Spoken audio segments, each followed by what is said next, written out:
Et il va faire chaud ce soir. Sud Radio, c'est bon à savoir. Justement, eh bien, premier épisode effectivement caniculaire à partir d'aujourd'hui.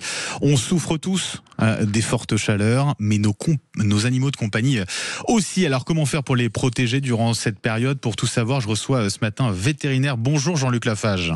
Oui, bonjour. Et merci d'être avec nous ce matin. Vous êtes vétérinaire dans l'Aviron. Alors, c'est vrai que nos animaux souffrent aussi, eux, de la chaleur. Le premier conseil qu'on peut donner, forcément, c'est de faire en sorte qu'ils s'hydratent bien.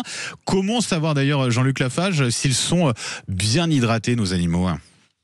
S'ils sont bien hydratés, ils se portent bien. Sinon, ils ont la peau qui sèche, ils ont la respiration de plus en plus haletante, la bouche ouverte, la langue qui parle, et puis ils sont pas bien, ils sont tout amorphes. Donc, quand on a ces stades-là, c'est que déjà on peut suspecter un début de déshydratation, donc il est important de les mettre au frais, de les rafraîchir, de les humidifier avec des lingettes mouillées ou des pulvérisateurs d'eau et éviter les grosses chaleurs en tout cas.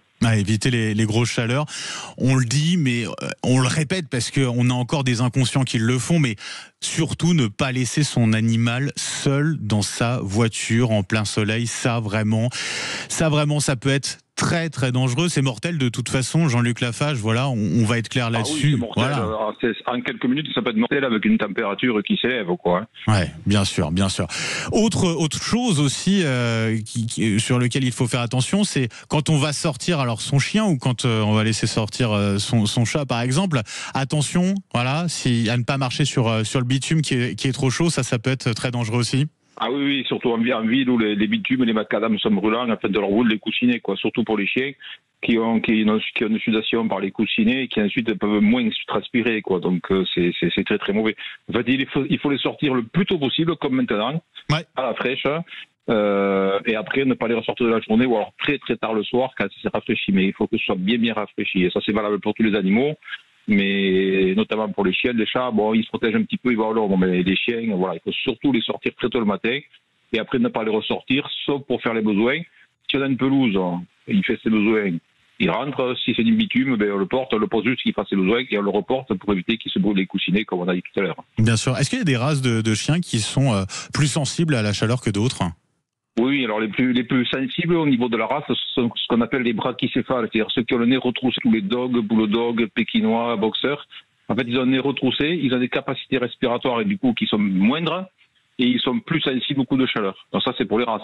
Après, indépendamment des races, quand ils sont âgés, ils sont plus sensibles et quand ils sont malades aussi, notamment les chiens cardiaques. Les chiens cardiaques, c'est que les personnes ont vu, surtout éviter de les sortir. Et même dans une maison, les mettre dans des coins, les zones les plus fraîches de la maison.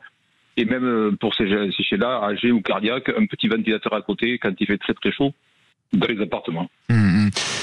Ils ont le réflexe naturel d'aller s'hydrater, nos animaux de compagnie? Normalement oui, à condition qu'ils aient une gamelle d'eau suffisamment proche, notamment pour les chiens âgés ou malades qui se fatiguent au déplacement. Quoi. Un chien arthrodique qui a du mal à se déplacer, s'il n'a pas la gamelle d'eau à côté qui ne se déplace pas, il va vite se déshydrater. Donc il y a le réflexe, mais il faut quand même bien les aider à leur mettre de l'eau suffisamment et apporter, bien entendu.